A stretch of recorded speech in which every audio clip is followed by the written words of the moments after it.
Welcome back to World Crisis Radio. This is Webster Tarpley in Washington, D.C. Let me just repeat the leading organizing point, the big news of the week, I think, in many ways, apart from assorted anniversaries and some events connected with those.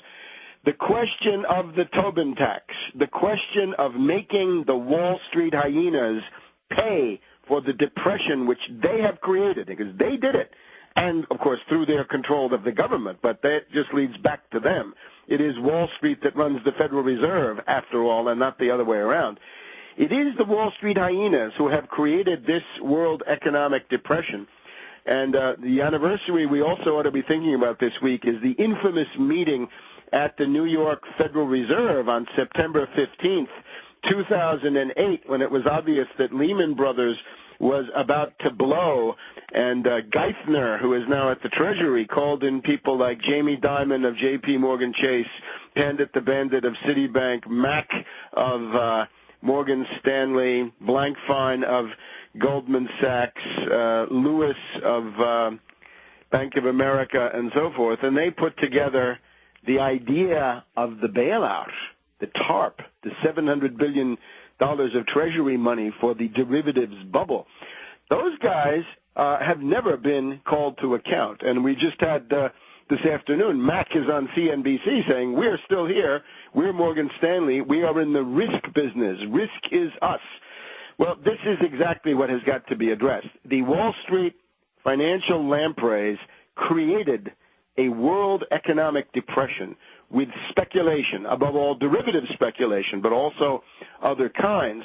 At the same time, we've got every state in the union, virtually, in the midst of a severe financial crisis with all kinds of cuts to services, and of course we've got these gaping deficits at the federal level. As you look around the panorama of economic activity, everything is taxed and indeed overtaxed. Certainly individuals should not be taxed, most of them anyway, more than currently. So what's left? What's left is speculation, derivative speculation, stock options, stock futures, stocks, bonds, commodities, foreign exchange, and so forth. None of that is taxed. The average person pays a sales tax.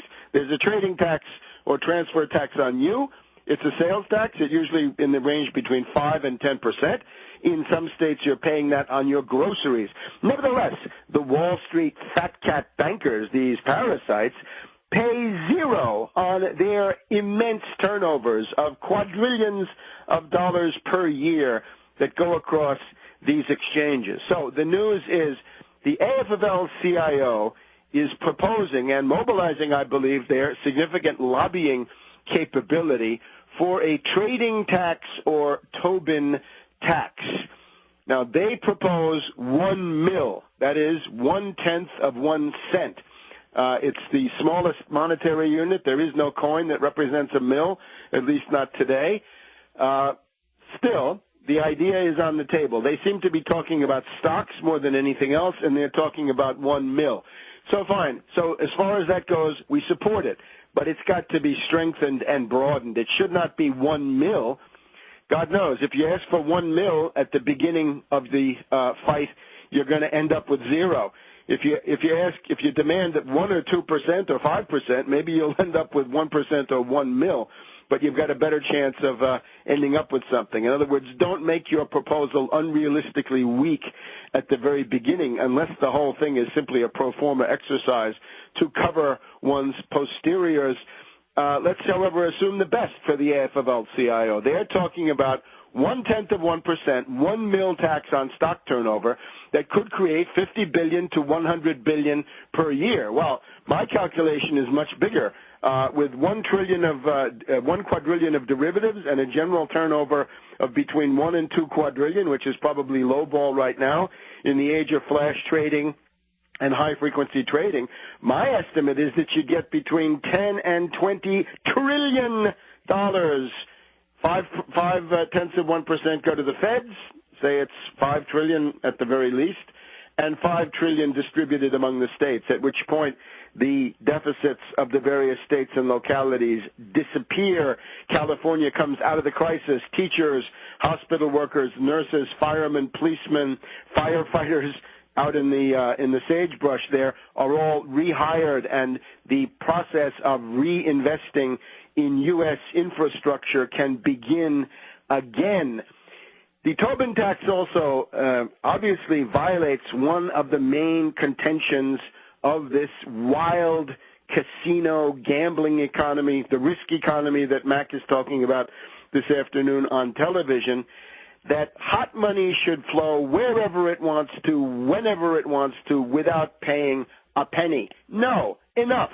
Speculation is destroying the world. Derivative speculation more than any other kind, but also stocks, bonds, commodity futures. God knows if you paid $5 a gallon for gasoline in the summer of 2008, that was almost exclusively speculation, almost exclusively from Goldman Sachs and indeed from Morgan Stanley through the London ICE exchange. So here are reasons to stop encouraging speculation. If everything else is taxed and speculation is not, this amounts to a government encouragement for people to speculate more. And this is obviously what we do not need. These activities are parasitical. They don't add one penny of real production to the economy. Rather, of course, they destroy it, which is what happens when you jack up the price of gasoline to $5 a barrel, $5 a gallon, and the price of oil to almost $150 a barrel. So we want to welcome the AFL-CIO joining in on this campaign. At the same time, we want to stress that their proposal is inadequate. It is too small. 1 mil is not enough. If you end up with 1 mil, that's one thing, but not 1 mil at the beginning. It is too weak. It's half-hearted.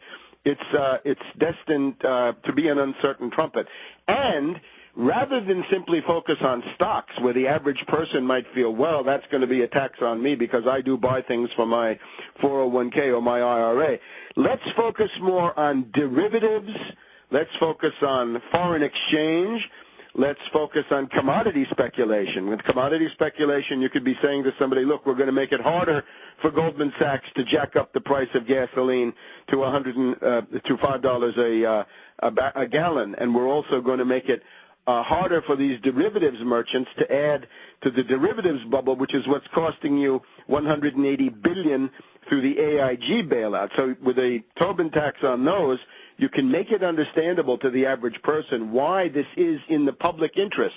In addition to the revenue you're getting, which is obviously vital at this point of almost universal bankruptcy, you can also discourage speculation, and you can promote the process of refocusing economic activity out of the financial, casino, gambling, globalized, hot money, speculative, parasitical economy where the wolves dominate. You shift that back into solid production, infrastructure, agriculture, construction, scientific research, and so forth. So on to the Tobin tax. Make it 1% and put it on all forms of financial flows. Back in a minute.